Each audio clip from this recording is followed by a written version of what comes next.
जहां तक मैं जानता हूं ये ट्यून मैंने पहले कभी नहीं सुनी है। तुम तो ऐसा कह रहे हो जैसे तुम सारी ट्यून सुनते हो और जानते हो। सारी तो नहीं, मगर म्यूजिक के बारे में मैं अच्छी खासी जानकारी रखता हूँ। म्यूजिक सुनता हूँ मैं, किशोर दा, मुकेश जी, रफी साहब, मन्ना दा, और ये आजकल के रीमिक्स ये भी सुनता हूँ। मगर फिर भी तुम इतने 100% कॉन्फिडेंस से कैसे कह सकते हो कि ये ट्यून तुमने पहले कभी नहीं सुनी? मैंने ये कब कहा कि मैं 100% कॉन्फिडेंट हूं? मगर अगर इस ट्यून पे कोई गाना बना है तो या तो एकदम नया है, मार्केट में नहीं आया है, या फिर ज्यादा पॉपुलर नहीं रहा होगा, यानी पब्लिक के नोटिस में नहीं आया है। मतलब अगर इस ट्यून पे गाना बना भी है तो ज्यादा लोगों ने नहीं सुना है। हो सकता है। तब तो हमारा सस्पेक्ट या तो कोई म्यूजिक एक्सपर्ट है या फिर कोई ऐसा आदमी या औरत जो म्यूजिक कंपनी में काम करता या करती है। तो फिर हमें किसी ऐसे आदमी को कांटेक्ट करना पड़ेगा जो नए म्यूजिक पे अपनी राय देगा। शुरुआत के लिए आइडिया अच्छा है।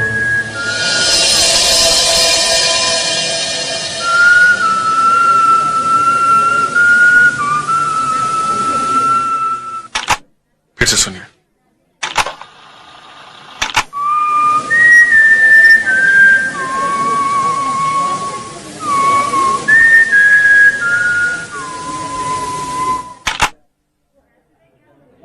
क्या लगता है आपको? एकदम नई ट्यून है, कुछ समझ में नहीं आ रहा सर। दरअसल प्रॉब्लम ये है कि आजकल हर रोज एक नई म्यूजिक कंपनी खड़ी हो जाती है, कहीं से एक नया म्यूजिक डायरेक्टर भी पकड़ के ले आती है। अब सर सबके बारे में पता रखना थोड़ा मुश्किल हो जाता। अब क्या करें सर? एक तरीका है सर, आप एफएम रेडियो स्टेशन जाएं, उनके पास नए से नए और पुराने से पुराने गानों के और धुनों का कलेक्शन रहता है, और साथ में म्यूजिक कंपनी भी अपनी आने वाली एल्बम उन्हीं के पास भेजती है ताकि वो बार-बार बजाकर उसे पॉपुलर कर दे। मुझे ऐसा लगता है कि सर आपको वहां से हेल्प जरूर मिल सकती है।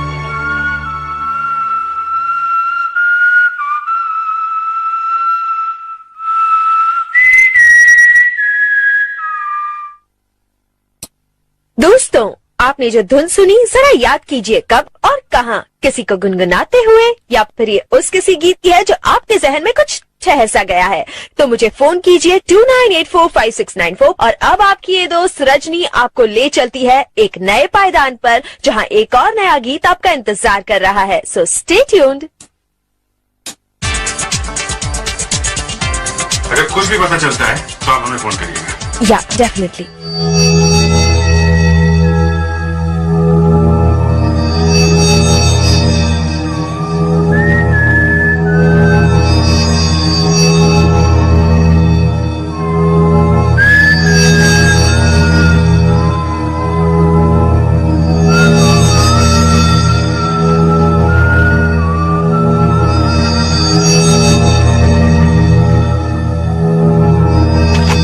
फेडिक्स बंद मत करो, टेप चलने दो।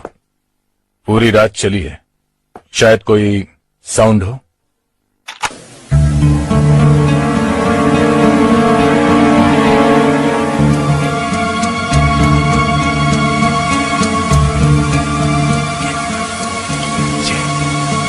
फिर से प्ले करो।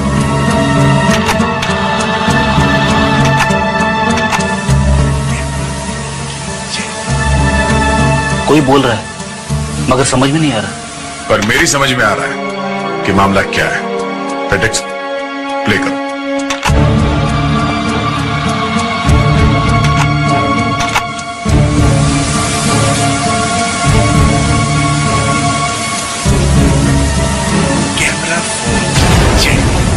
कैमरा फोन की जय। आप समझे फ्रेडरिक्स, जिस वक्त राजेश का खून हुआ उस वक्त कैबिन में कोई तीसरा आदमी भी था। क्या?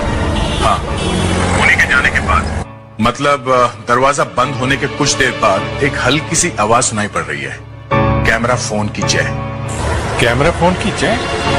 Okay, good job there. तुम अपनी इन्वेस्टिगेशन जारी रखो। Okay okay. क्या हुआ सर? दया को स्टेप से कुछ और क्लू मिला है। ऐसा लगता है कि राजेश के फोन के वक्त उसके केबिन में कोई तीसरा आदमी मौजूद था। हेलो सर, एक फोन कॉल आया था एक लड़की का, कहती है ट्यून के बारे में जानती है। कौन है वो लड़की? सर प्रीति नाम है उसका। इस वक्त कहाँ है वो? सर वो बीट्स रिकॉर्डिंग स्टूडियो से बोल रही थी और उसका एड्रेस है रिचा बिल्डिंग 108 फर्स्ट फ्लोर अंधेरी वेस्ट। एक बात तो पक्की है, अगर देर रात तक यहाँ पर कोई था तो उसका इरादा कुछ अच्छा तो नहीं होगा। क्या मतलब सर? मतलब राजेश और उस खूनी के अलावा इस कमरे में कोई और आदमी भी था जिसे ना तो उस खूनी ने देखा और ना ही राजेश को पता था, वरना राजेश उसे मदद के लिए जरूर पुकारता। वो तीसरा आदमी इस कमरे में शायद चोरी के इरादे से आया होगा। वो इस कमरे में छुपा कहां होगा?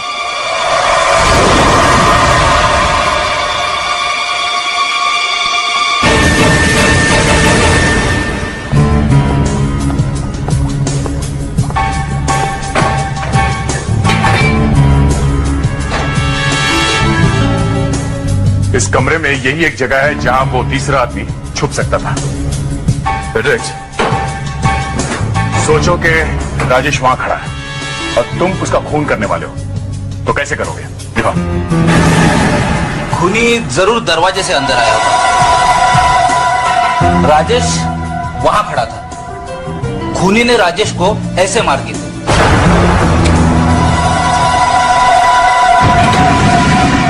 वो तीसरा आदमी यहीं बैठा था। उसने जो फोटो खींची उससे वो खूनी को ब्लैकमेल करने वाला है, तभी तो वो हमारे पास नहीं है। अब सवाल ये उठता है कि वो यहां से गया कहां और हम उस तक पहुंचेंगे कैसे? फेडेरिक्स, इस ऑफिस की अच्छी तरह से तलाशी लेते हैं। Yes sir.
सर,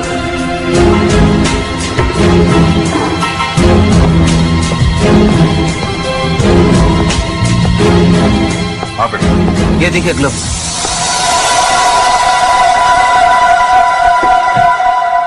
खूनी के ही होंगे, वरना बिल्डर के ऑफिस में इसका क्या काम? खूनी के होते तो इस पे खून के निशान लगे होते हैं।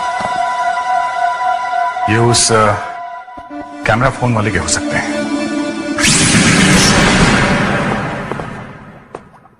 एक्सक्यूज मी, ये मिस प्रीति कहाँ मिलेंगी? Room number 3। थैंक्स।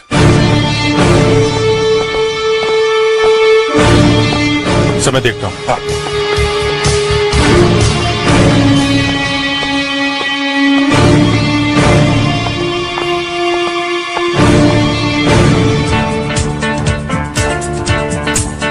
मिस प्रीति?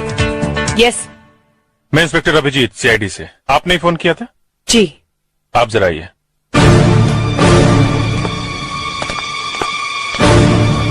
सर, प्रीति।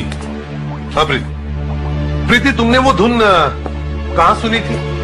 सर, कल मैं इस रिकॉर्डिंग स्टूडियो में काम कर रही थी और मुझे वो आवाज यहीं कहीं सुनाई दी थी। किसकी धुन थी वो? मेरा मतलब है, कौन बजा रहा था? सर, ये तो मैं नहीं कह सकती। एक्चुअली मैं एक एड एजेंसी में काम करती हूँ और इस स्टूडियो में मेरा आना जाना लगा रहता है। धुन अच्छी थी इसलिए दिमाग में रह गई। अच्छा, कुछ याद है तुम्हें किस रिकॉर्डिंग रूम में से वो धुन आ रही थी? नहीं सर, ये तो मुझे याद नहीं है, लेकिन वो धुन मैंने यहीं कहीं सुनी है। आप उस वक्त किस रिकॉर्डिंग रूम में थी? आइए मैं बताती हूँ। सर, इस रूम से बाहर निकली थी मैं। प्रीति, ये सब रिकॉर्डिंग रूम साउंड प्रूफ होते हैं ना? Yes sir. मतलब जब तक किसी रिकॉर्डिंग रूम का दरवाजा ना खुले अंदर की आवाज बाहर नहीं आती और बाहर की आवाज अंदर नहीं जाती। जी तो तुमने वो धुन कैसे सुनी? सर, मुझे एक फोन करना था। जब मैं फोन करने के लिए बाहर आई तब मैंने वो धुन सुनी। मतलब तुम जब उस कमरे में से बाहर आकर फोन कर रही थी तो किसी रिकॉर्डिंग रूम का दरवाजा खुला और तुमने वो धुन सुन ली। जी सर। एक काम करते हैं, तुम उस दिन की तरह उसी कमरे में से बाहर आकर वहीं जाकर खड़ी हो जाओ जहां पर तुम फोन कर रही थी। हम हर रिकॉर्डिंग रूम का दरवाजा एक एक करके खोलेंगे और वो धुन बजाएंगे। शायद तुम्हें कुछ याद आ जाए।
हेलो।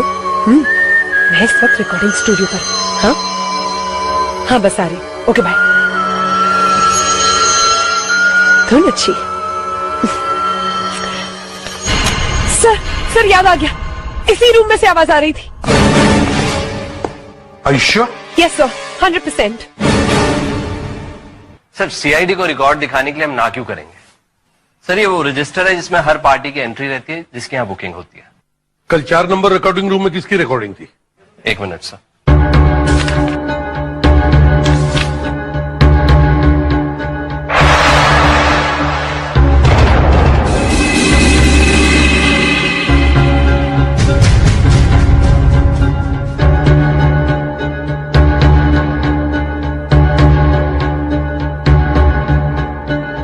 इस वक्त कहाँ होंगे वो?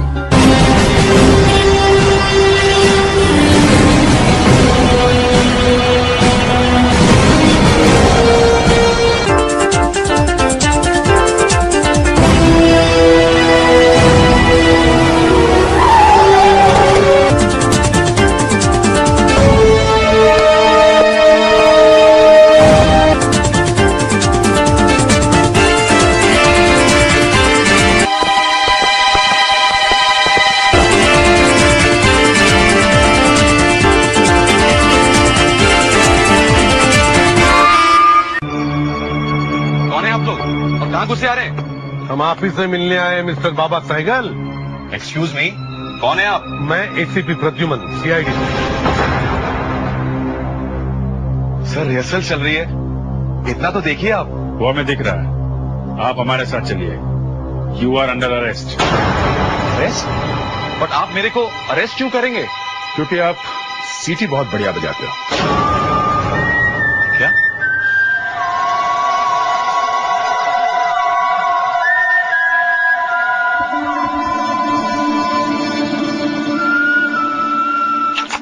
तो ये आप ही का नया गाना है ना?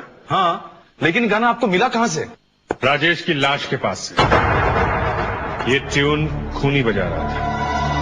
ये कैसे हो सकता है? सर, ये गाना तो मार्केट में रिलीज ही नहीं हुआ है, पब्लिक में किसी को पता ही नहीं है। और जब आपने मेरे को अरेस्ट किया तो तब मैं शो की रिहर्सल कर रहा था, वो भी इस धुन पर। यही तो हम जानना चाहते हैं मिस्टर बाबा सहगल कि अगर ये धुन सिर्फ आप ही को पता थी तो फिर खूनी ये धुन कैसे बजा रहा था? हा? सर, अगर आप ये मान रहे हैं कि मैं ये ट्यून जानता हूं इसलिए मैं खूनी हूं तो आप बिल्कुल गलत समझ रहे हैं। मेरे अलावा भी और लोग हैं जो इस धुन को जानते हैं। आपने अभी भी कहा कि आपके अलावा ये ट्यून कोई नहीं जानता। हाँ हाँ हाँ, कहा था, बिल्कुल कहा था। पब्लिक में किसी को नहीं पता है। जब एक गाना कंपोज होता है तो बहुत सारे लोग काम करते हैं, तो composer, arranger, lyric writer, technicians, musicians, तब एक नया गाना बनता है। और आपके साथ कितने लोग काम करते हैं? तकरीबन 5 से 6 लोग। अच्छा, अभिजीत सर, इन सबको बुलाओ।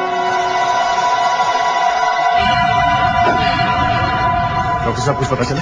पता करने की कोशिश कर रहा हूँ। सर जरा जल्दी कीजिए, आप स्पीड से काम करेंगे तो खूनी इंडिया छोड़कर दुबई में बैठा होगा। तुम डिपार्टमेंट में ये साबित करना चाहते हो ना कि केस सबसे पहले तुमने सॉल्व किया? आप जो भी समझे। सच तो ये है कि जो आदमी मरने वाले के ऑफिस में छुपा हुआ था उसने खूनी को जरूर देखा है, इसलिए वो कैमरा फोन के जय के नारे लगा रहा था। तो इससे तुम्हारी सेहत पे क्या फर्क पड़ गया? वो खूनी को ब्लैकमेल करेगा। अगर हम इस आदमी के पास पहले नहीं पहुंचे तो वो खूनी से सौदा कर लेगा, और जो सबूत इस आदमी के पास है वो मिट जाएंगे। दया खूनी कैसा भी हो, कहीं भी हो, सालूखे के हाथ से नहीं बच सकता।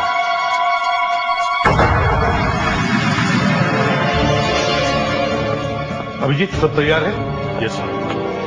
वॉइस एनालिस्ट अपने इक्विपमेंट चेक कर रहा है sir. Morning sir. Good morning.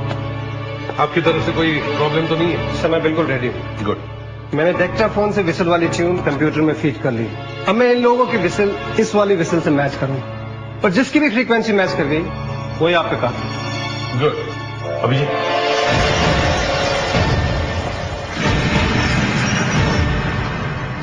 आप लोग एक एक करके वहां उस केबिन में जाएंगे और माइक के सामने सीटी बजाएंगे। देखते हैं किसकी सीटी उस सीटी से मैच करती है। आप आइए पहले।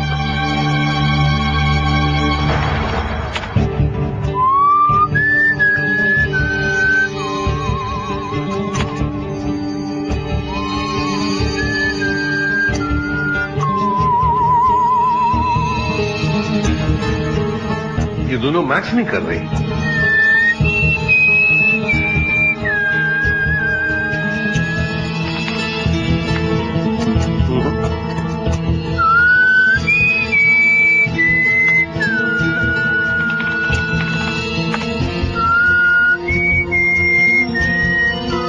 ये भी फ्रीक्वेंसी मैच नहीं हो रही है।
साहब, आपने मुझे और मेरे साथियों को गलती से शक के घेरे में लिया है। कहा था ना मैंने आपसे, हमारा कुछ लेना देना नहीं है इस मर्डर से। देखिए, अगर ये ट्यून आपकी ना होती तो हम आप पे शक भी न करते। हाँ, और हम ये साबित करेंगे कि इस ट्यून का इस मर्डर के साथ कितना बड़ा ताल्लुक है, और वो खूनी भी कौन।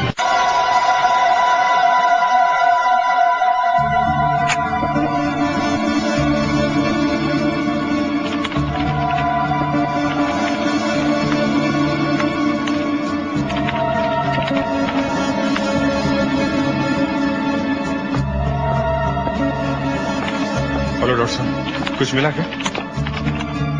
मिला तो है, ये फिंगरप्रिंट्स जो मुझे ग्लव्स की उल्टी साइड में मिले हैं।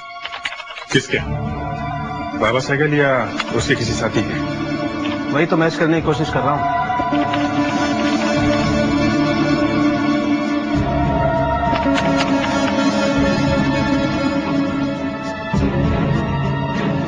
सॉरी बॉस, ये फिंगरप्रिंट्स तो किससे मैच नहीं करते। अब लेकिन मायूस होने की जरूरत नहीं, मुझे ग्लव्स के अंदर कुछ छोटे छोटे महीन से टुकड़े मिले हैं। ये देखो, ये किस चीज के टुकड़े हैं ये किसी खाने की चीज के टुकड़े हैं। तब तो उस आदमी ने ग्लव्स पहनने से पहले कुछ खाया होगा। तुमने बिल्कुल ठीक कहा फ्रेडरिक्स, लेकिन ये खाने के पहले उसे मछली होना पड़ता। मछली? आप कहना क्या चाह रहे हैं डॉक्टर साहब? ये खाने के टुकड़े आदमियों के खाने के नहीं है, मछलियों के खाने के। वो ग्लव्स में कैसे आए? मतलब मर्डर देखने से पहले उस आदमी ने मछलियों को खाना खिलाया होगा। इसका मतलब उस आदमी का मछली या मछली के टैंक से कोई रिश्ता है। या तो वो आदमी मछलियां खरीदने बेचने का काम करता है, या फिर फिश टैंक बनाने और बेचने का। यह भी हो सकता है कि वो राजेश के ऑफिस में रखे हुए फिश टैंक को साफ करने का काम करता हो। उसके स्टाफ से पता करते हैं वो फिश टैंक कौन साफ करता है। Excuse me. यस, हम लोग सीआईडी से हैं। सीआईडी से? यहाँ क्यों? हमें पता करना है कि राजेश के ऑफिस में जो फिश टैंक है उसकी मेंटेनेंस के लिए आपके ऑफिस से कौन जाता है। आइए अभी बताता हूँ। राजू पकड़ो।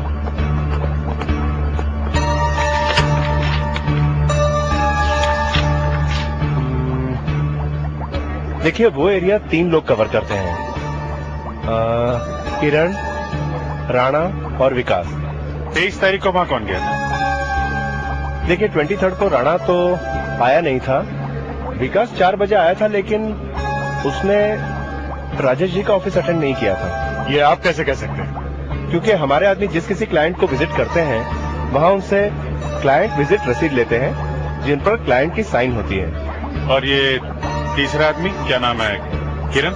किरण तो काफी दिन से आ नहीं रहा है। कब से? हाँ 23 तारीख से।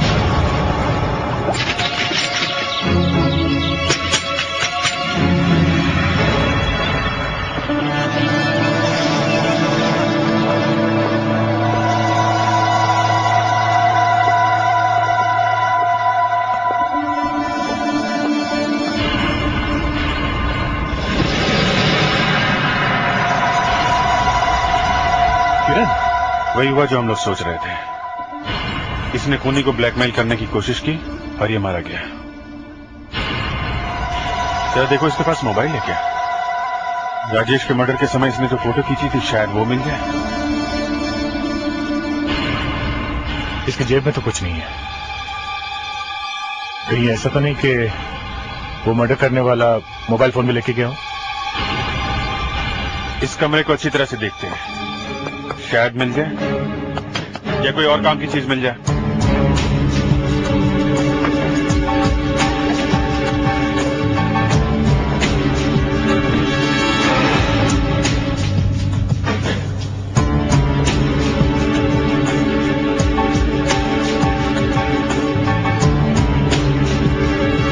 ये क्या है? ये तो किसी पेपर की कटिंग लगी है। उम्र 25 साल, हिंदू, सारस्वत कोकनास्त, एक इंटरनेशनल बैंक में मैनेजर है। आय 45,000 प्रति माह। के लिए चाहिए सुंदर गोरी MA पास वधु। Post box number 3300। ये पोस्ट बॉक्स नंबर 3300, इससे पता लगाते हैं इस मनोज का एड्रेस क्या है। मिस्टर मनोज, आप इस किरण को जानते हैं? इसका 3 दिन पहले खून हो चुका है। खून? सर मैं ऐसे किसी आदमी को नहीं जानता हूँ। इस आदमी की डेड बॉडी के पास पूरा अखबार नहीं, आपके एडवर्टाइजमेंट की कटिंग मिली है हमें। मिली है तो मैं क्या करूँ? मैंने तो अखबार में सिर्फ एडवर्टाइजमेंट दिया था, और अगर उसे देख के कोई कुछ करता है तो हाउ डू आई नो? अब तक रिश्ते के लिए आप कितनी लड़कियों से मिल चुके हैं? सर सिर्फ एक। कुछ दिन पहले ही तो मैंने एडवर्टाइजमेंट दिया था सर। रिस्पांस भी आ रहा है, मैंने लिस्ट बनाई है। कुछ लड़कियों से आज मिलूंगा और कुछ से कल। आप जिनसे भी मिलेंगे हम उन्हें देखेंगे। जी जी, क्या पता उनमें से किसी का किरण के मर्डर से कोई कनेक्शन।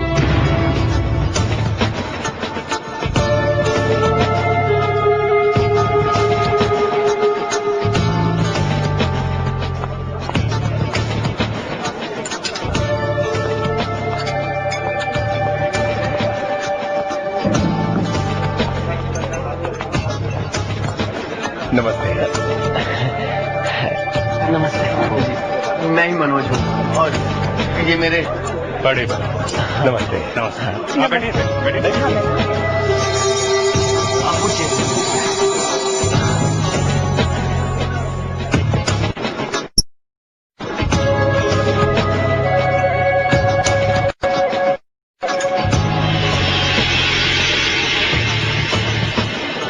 यहाँ कैसे आ गई?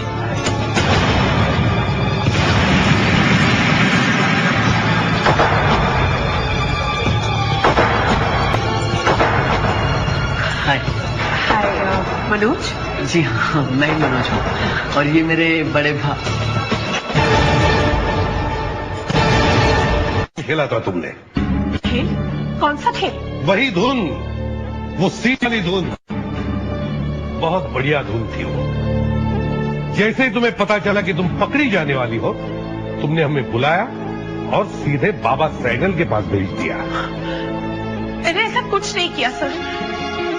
मैंने आप लोगों का अनाउंसमेंट रेडियो पर सुना तो मुझे लगा कि मुझे सीआईडी की मदद करनी चाहिए। अच्छा, तो तुम मनोज के साथ क्या कर रही थी? मनोज? उसने शादी की ऐड दी थी और मैं शादी करना चाहती हूँ। मगर तुम्हारी किस्मत ही खराब थी। वो शादी की ऐड हमें उस आदमी की लाश के पास मिली जिसका मर्डर तुमने किया था। कि आप किसके मर्डर की बात कर रहे हैं? उसी की जो तुम्हें ब्लैकमेल कर रहा था, क्योंकि करते हुए देख। मैंने किसी का खून नहीं किया। आप लोग मेरा यकीन क्यों नहीं करते? मैंने किसी का खून नहीं किया है। उस धुन के बारे में तुम्हें मालूम होना, वो शादी की ऐड किरण की लाश के पास मिलना और वो ऐड को देखकर मनोज के पास जाना, ये कोइंसिडेंस नहीं है, समझे? राजेश का खून तुमने ही किया है। कौन राजेश? वो बिल्डर? हाँ, उसको भी तुमने ही मारा है।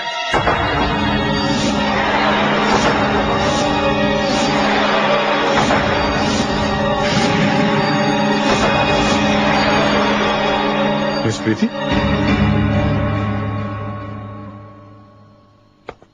मिस प्रीति?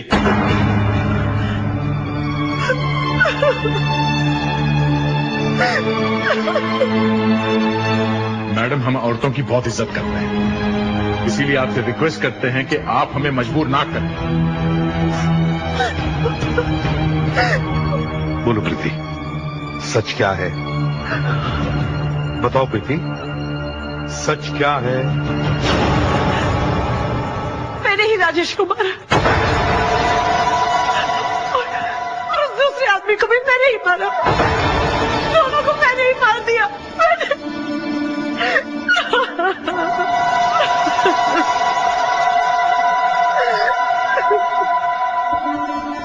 कैसे मारा?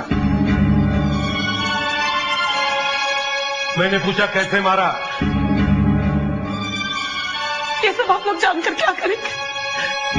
मैंने कहा ना आपसे, मैंने उन दोनों को मार दिया। कैसे मारा?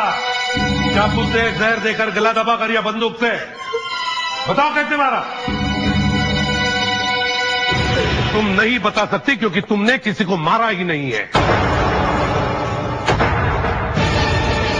तुम किसी को बचाने की कोशिश कर रही हो। कौन है वो? क्या रिश्ता है तुम्हारा उस आदमी से?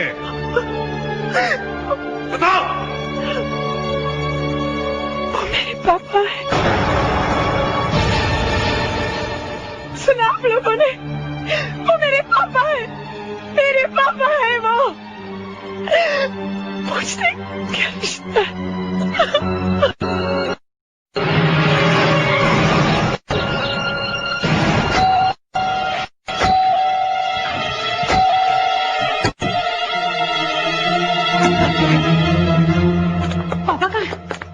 साहब तो घर पे नहीं है बेटी। घर पे नहीं है?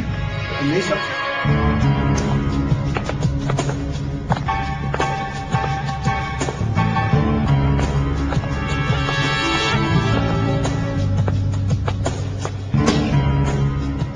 लगता वो भाग गया। उन्होंने बताया नहीं तुम्हें कि कहाँ जा रहे हैं वो? नहीं साहब, पर जाने से पहले किसी से फोन पे बात करने की कोशिश कर रहे थे। किससे? ये तो पता नहीं, बात तो कुछ हुई नहीं। बार बार नंबर घुमाते थे, काट देते थे। ऐसा 3-4 बार उन्होंने किया, फिर अचानक निकल गए। मतलब blank calls?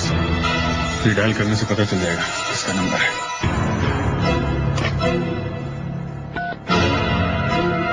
Hello, inspector Abhijit, CID से।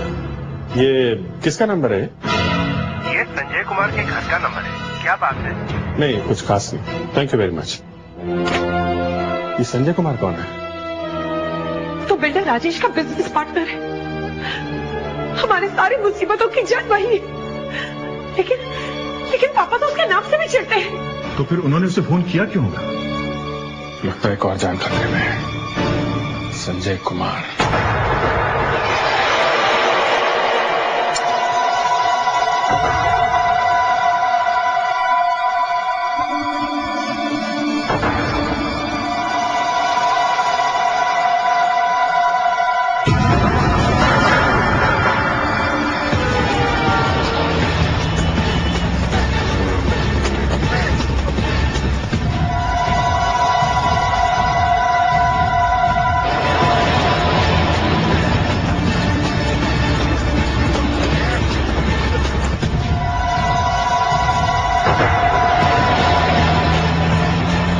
क्या कर रहा है? जिंदगी के सारे हिस्सा पूरे कर तुम जाओ नहीं तो गोली चला दूंगा। मैं इसे जिंदा नहीं छोड़ूंगा। चीटिंग के केस में तुम्हें भी अरेस्ट किया जाता है मिस्टर संजय।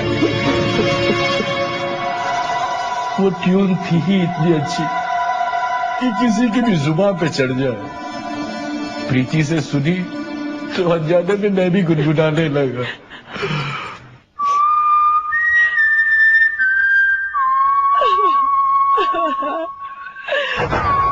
सारी जिंदगी एक एक पाई जोड़ी थी कि एक दिन हमारी छत होगी। मैंने सारे पैसे राजेश और संजय को दे दिए, यहाँ तक कि प्रीति की शादी के लिए जो मैंने पैसे जोड़े थे वो भी उन्हें दे दिए। लेकिन इन धोखेबाजों ने तो बिल्डिंग ही नहीं बनाई साहब। मैंने सोचा इन धोखेबाजों से बदला लेने का।